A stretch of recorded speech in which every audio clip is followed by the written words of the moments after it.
Thank you very much, Marshall. Thank you, everyone. I am incredibly grateful that I am able to make music on the lands of the Gadigal people, and I want to express my gratitude and respect for the elders of all time and for the culture of this precious land. And I'm really proud to be part of this incredible community here. The music community is very supportive, very generous, and it wouldn't be where it is without the Australian Music Centre. And I want to very much thank them for supporting us. We know that if people look for a piece of music, they go to Australian Music Centre. That's where it is.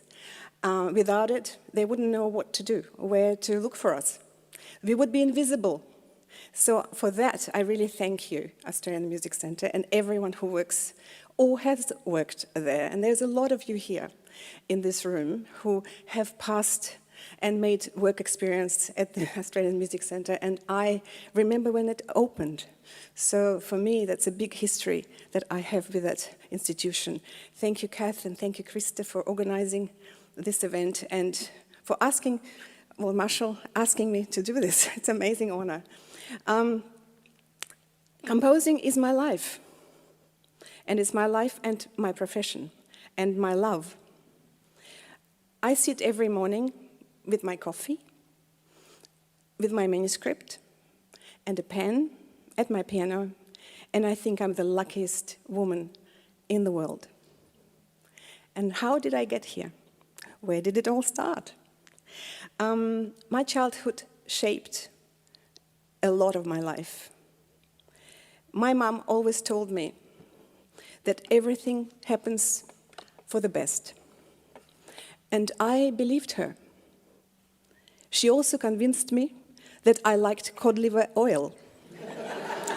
And she made me drink it every day. She was one of the first eye surgeons in Russia who repaired cross-eyed syndrome in children. She was also a pianist, and she made my sister and I learn piano. She also made us learn ice skating because she wanted us to be fit. Not that we wanted to do it. When I was 14, she sent me to Moscow to study at the wonderful Gnesian Academy of Music. And that meant that I only saw my family 3 times in the 3 years for just a few weeks.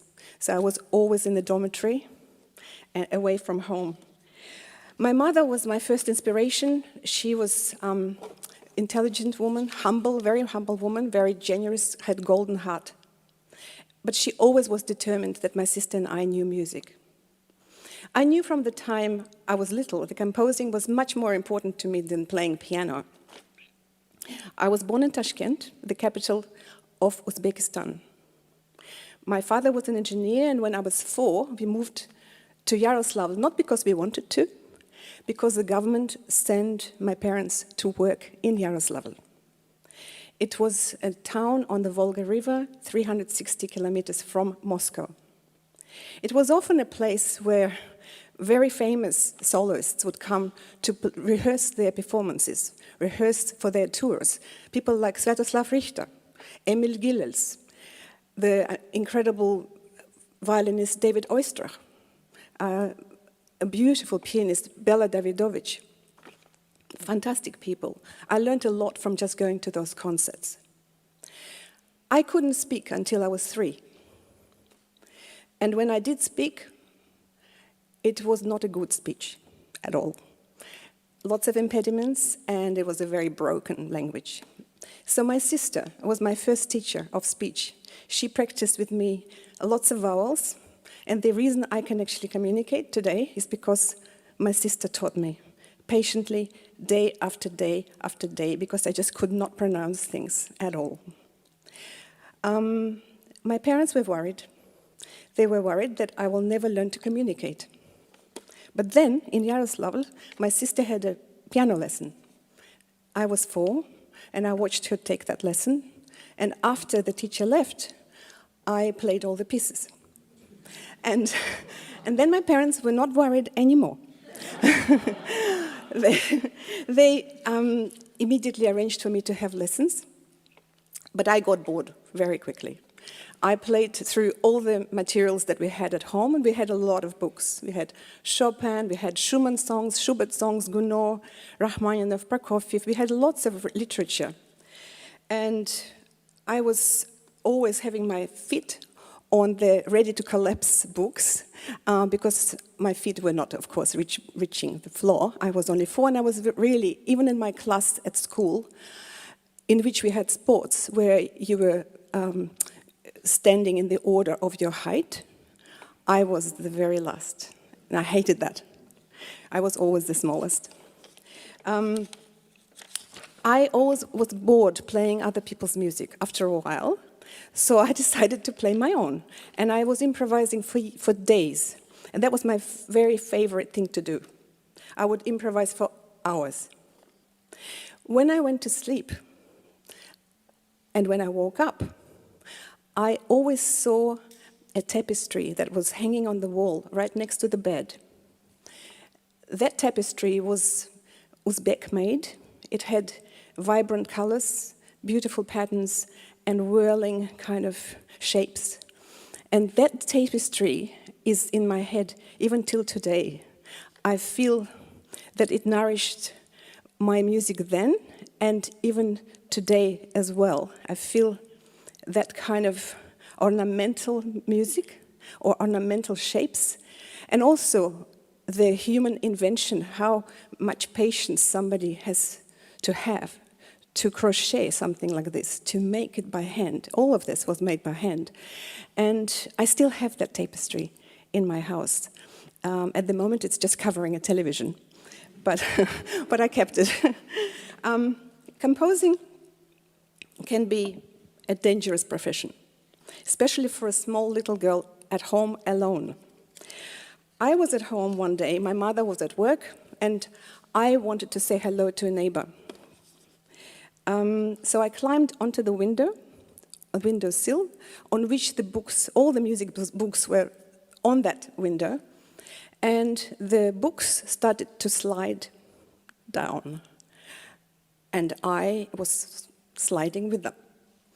And so I fell and I hit my head on the radiator.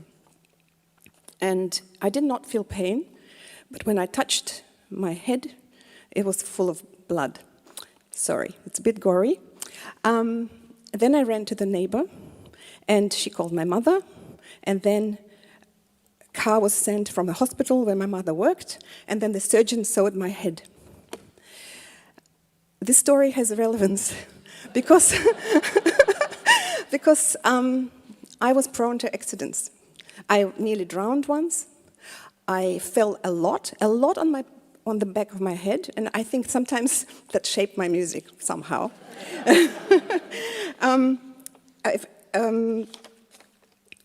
Interestingly, accidents are not a bad thing in music. I feel somehow that the accidental things that happen in the music, when, for example, you play piano and you accidentally hit a note, which you didn't mean to hit, even if it's a note with friends, as we know it, where you're not supposed to hit the note, I think it's a happy accident often. For example, I wrote a piece called Purple Prelude in the 90s, and it has a very harmonious texture, but at one point there's a clash. And at first you're shocked, that clash doesn't seem right.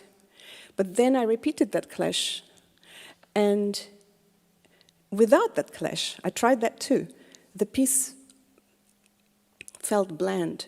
It lost its distinctiveness. It didn't have something unique about it. So I felt that that clash just was meant to be. It was meant to be part of that piece. So it stayed, and it's always there. And people sometimes ask, do you really mean it? I said, yes, I do. And look, it's there for 4 times, not just once. Anyway, for the next 10 years, my time was divided between running to music lessons, taking a bus there, then taking a bus to the ice skating. And occasionally, I played in a concert, and I won some small prizes. but I was never interested in being known. I was extremely shy, and I'm still very shy. When I was 14, I was sent to Moscow, as I mentioned before. Until then, for 10 years, I was running to school and to the ice skating. What I also want to mention, that the first lesson at the ice skating was to learn to fall. That's another thing that's important in composition. The trainers would say, 1, 2, 3, fall. Just enough time to raise up, and then again, 1, 2, 3, fall. And then it went for an hour like that. What it meant is that as a composer, I'm not scared of falling or failing. And I think that's important because when you write a piece of music, you're putting your soul on the line. And you're risking things, and you should be risking things, to a certain extent. And having those lessons, how to fall, it's still in my head the whole time. It's really useful. So I went to Gnesen Music College, which was a special place for learning harmony and counterpoint theory. It was we had fantastic teachers. Some of them had written books, textbooks from which we were learning. I lived in a dormitory with 3 other girls in the room. We were always wearing the same clothes. We didn't have much. Sometimes we were sharing 1 cup between 4 of us, and we were always fighting for the piano. And I was very lucky because one of us was a violinist. So that was really great. Often in the music, I like to have limits set to me. And it was, in a way, I think, coming from that college where the teachers were telling you what to do, and we had to write 4-part dictations and sometimes sing a Bach invention where you play 3 parts, but you sing the middle part.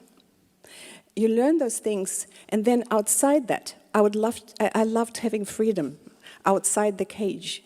It was something that I really enjoyed.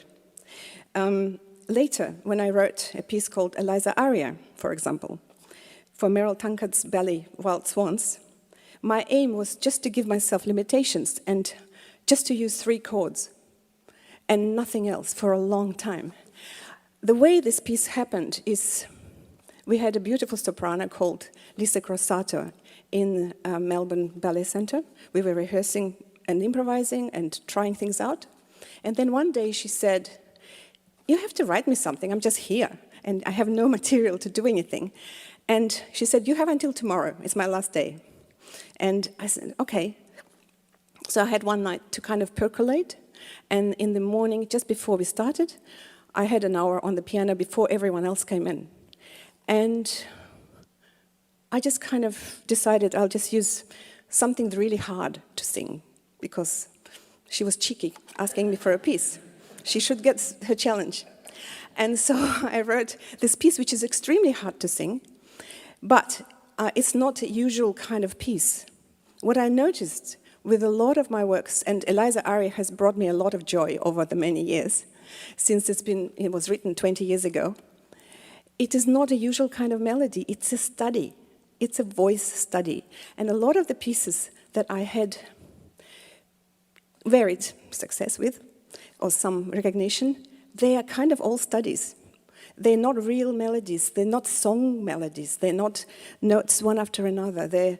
You can't really sing them, even though you do sing Eliza Aria, but it's extremely hard to keep the pitch going. Everything changed in my life in 1975, when we moved to Australia, upon an invitation from my father's sister, my auntie Maya, who was, by the way, a concert pianist. But here in Sydney, she worked in a factory, because that's what happened to migrants a lot. The world outside Russia really fascinated me. I was so excited about what's going to be happening when I arrive here. I was very lucky to be accepted in this very institution. And I had 2 shocks happen. So first shock was I had to choose my own subjects. In Russia, you were told what to do. You were told you do this then, and this room, and this is what you do. Here, I had to say what I want to do. I didn't know what I wanted. So it was really a hard learning process, and I got used to it. But I also had friends, students who helped me. My English was very limited as well. So it was it was a little struggle. I made it, obviously. The second shock was a good one. I found this miracle machine called photocopier. And suddenly, I didn't have to write things out by hand. And for 10 cents, I could make one sheet repeat itself. I thought, so that was a fantastic thing. Even though today, even that is obsolete. At the Conservatorium, I studied piano and composition as a double major. I was extremely lucky to be discovered by the late, great musicologist Richard Toop. Many in this room would probably remember him. He had just been in Europe, working with the iconic German composer Karl-Heinz Stockhausen, and shortly after his appointment and arrival at the Conservatorium, and he was legendary before he even arrived. We already knew this amazing man is coming. He came to a concert in which I wrote a piece, and it was the craziest, absurdist piece. One hand, I was playing mouth organ. In the other hand, I was playing piano. And then I also had an oboe. And the whole piece was based on mathematical logarithms.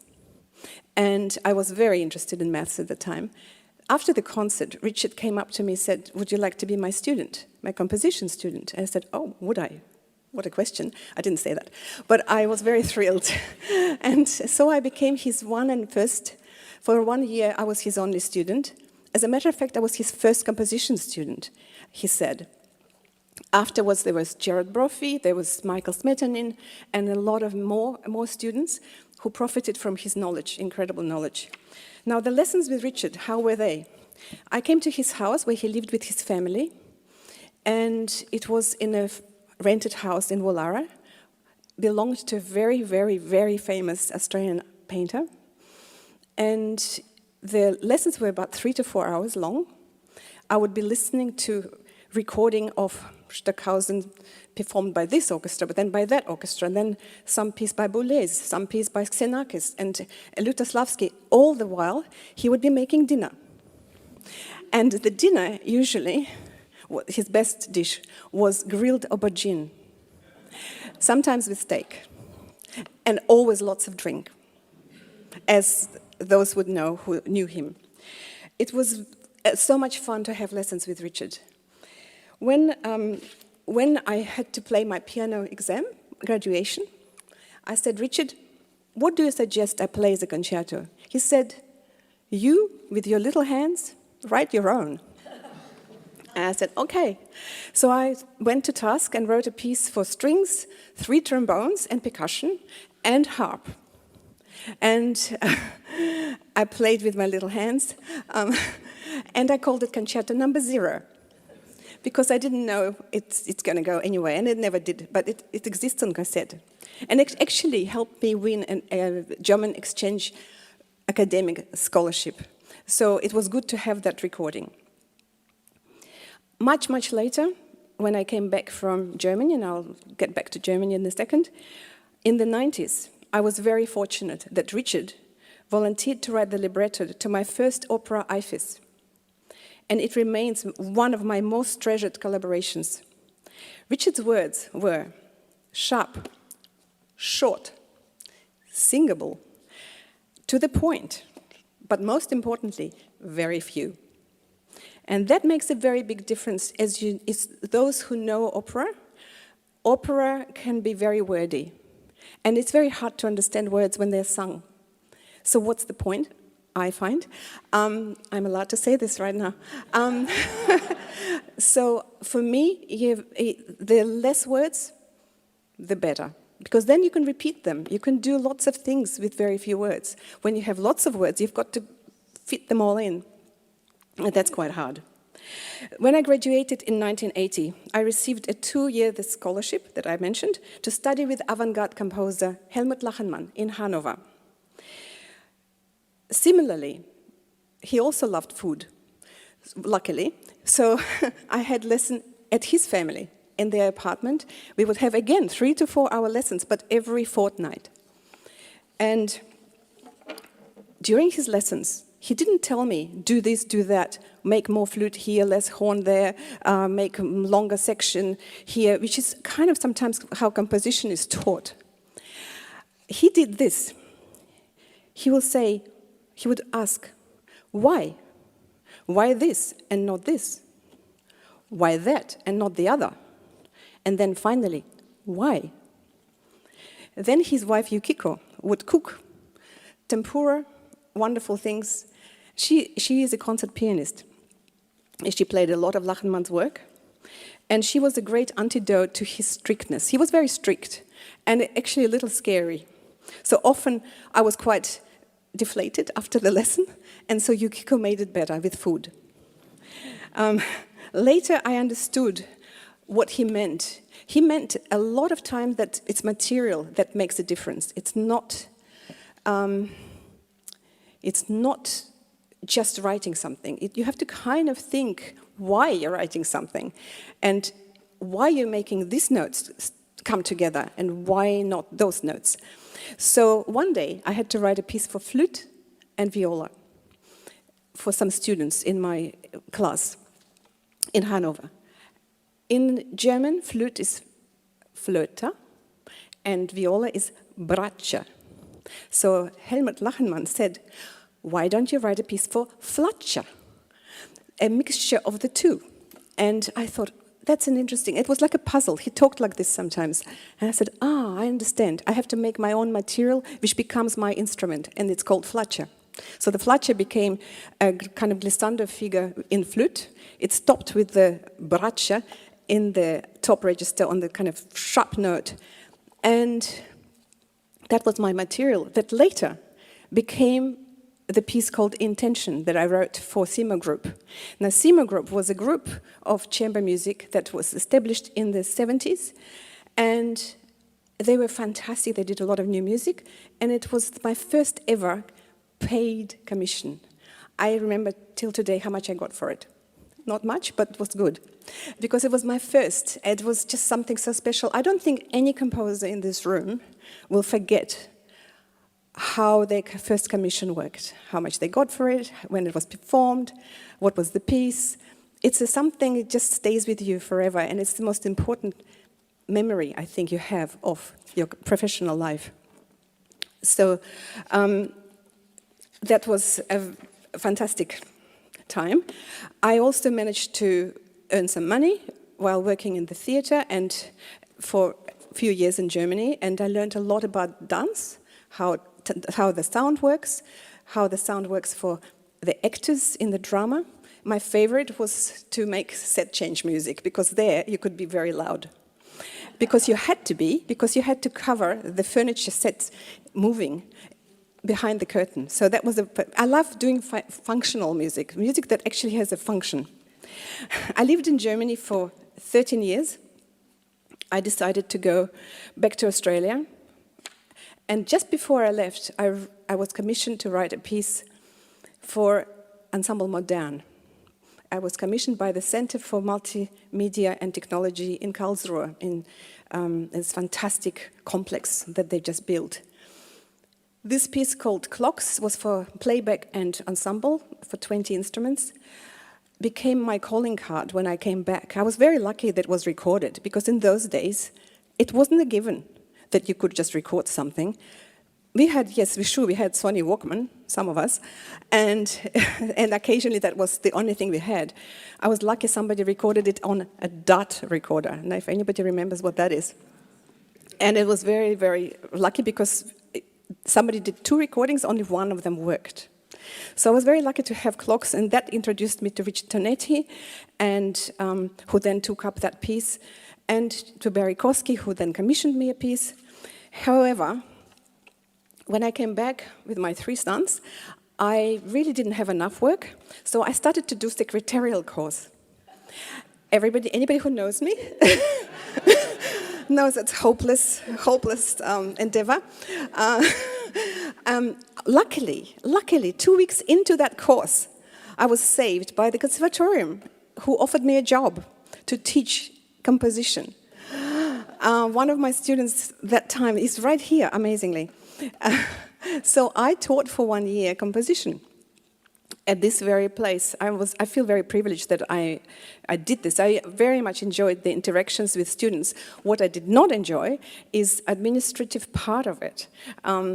Reports, lots of things, preparation of lectures. I think I was 1 step ahead of everyone, but that's about it. I had to really, really work hard, and that left no time to compose. And I think that's probably why, in the end, I didn't stay with it. But one of my favorite mechanisms for teaching was to grab a recording of some new music piece from the time of the 90s and listen to it and dissect it and ask the students what they like about it or what they don't like about it. Sometimes I would stop the recording and say, what do you think happens next? What would you do? And that kind of active engagement is the one that interests me. It always interests me, even in the concert, when I sit in the concert and I listen to a work, I think, it's going this way. I wonder what he's going to do next, or she. They did this. I would never have thought of that.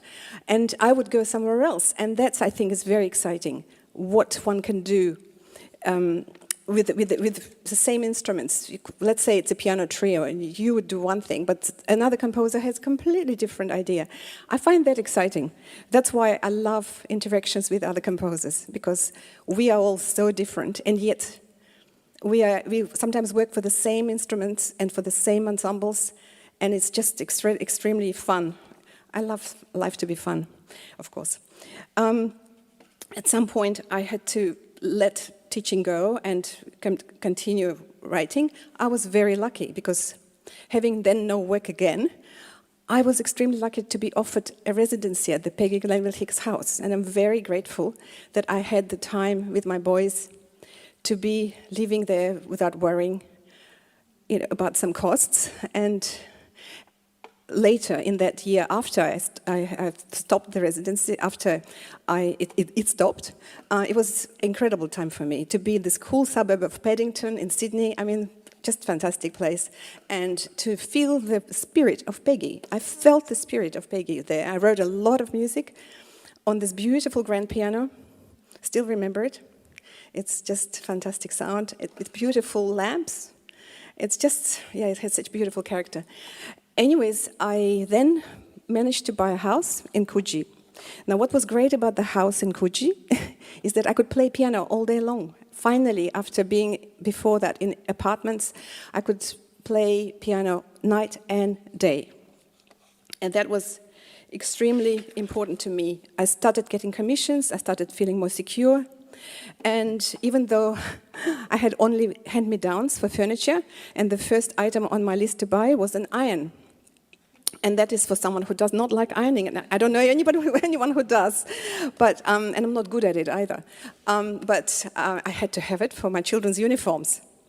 So everything changed in my life in October 1998, when my middle son got sick. When Alex went into a catatonic state at school, I was called into emergency at the hospital, and he was diagnosed with schizophrenia. He was 13. From that point on, everything changed. My experimental music was no longer desired in my house because it would make him anxious when I played it. So I had to change my language. I had to change my writing, because I write at the piano, I improvise, and he would be listening because he was at home all the time and I was his carer. So the way to continue composing was to change my language and the style and write it more harmonious, more calm. That was the time when I wrote Get Well Rag, for example. And later on, I wrote a piece called Blue Silence. That was not just for him, but for anyone with schizophrenia and their relatives. I also wrote a piece called Village Idiot that was based on a poetry by a poet who has had schizophrenia, Graham Doyle.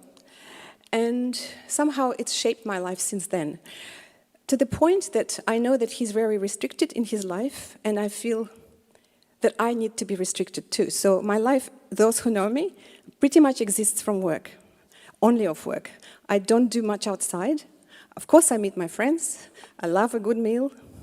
I love having social life. But I can't really do much else because I feel it's my obligation to just compose. And that's kind of fills the day, and I feel I'm doing my son justice by doing that. So composing, luckily, I love composition. So what is composition? Composition, I prepare the night before.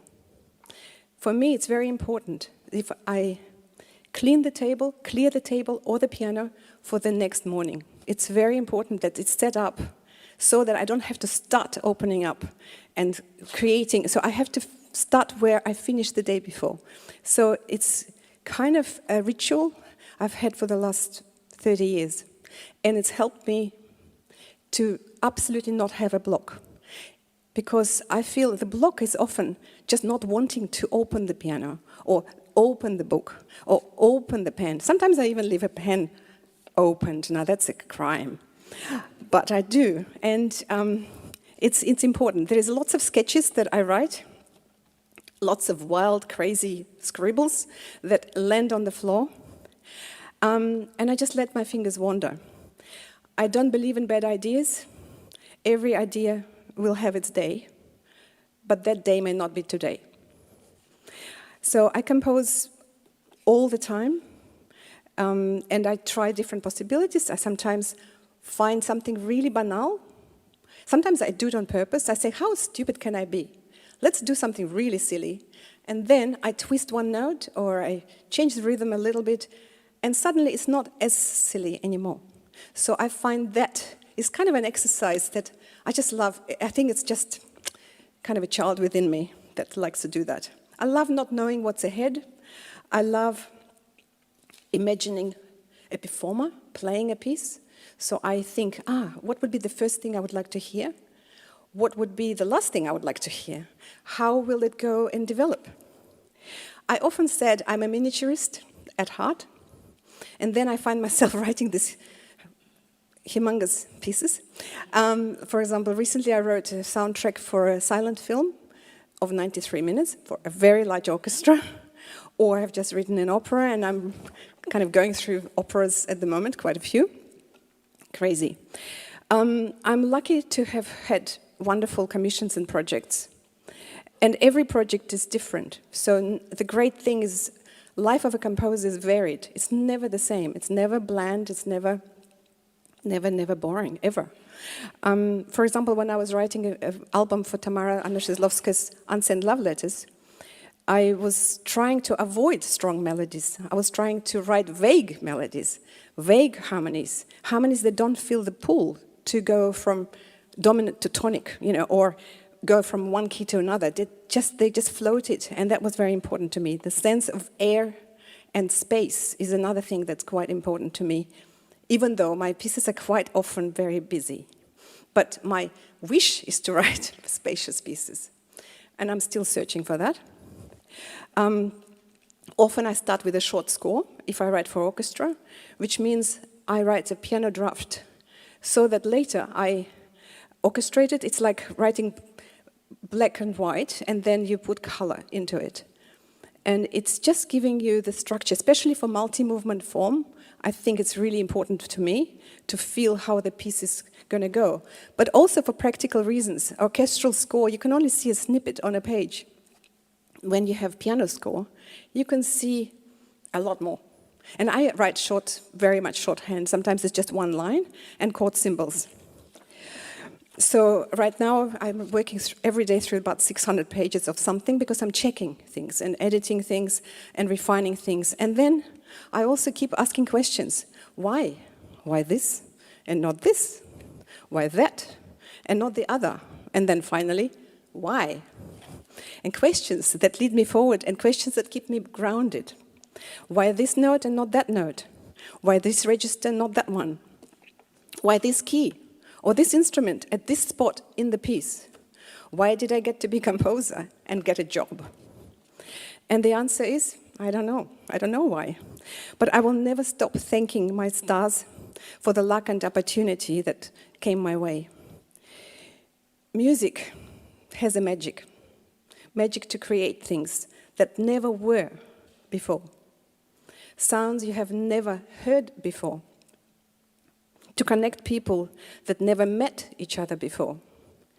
To express thoughts and ideas that have never been real before.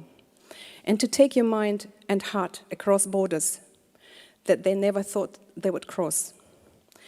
And now that I have written all these pieces and have been to all these places and have had all these concerts and have yet a lot of music to write, I still try to believe that everything happens for the best. And I hear my mom saying it to me all the time. And I still drink my cod liver oil. And it's still really yuck. Thank you. Thank you.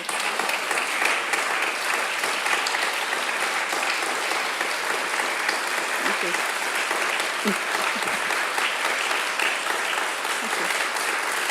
Thank you.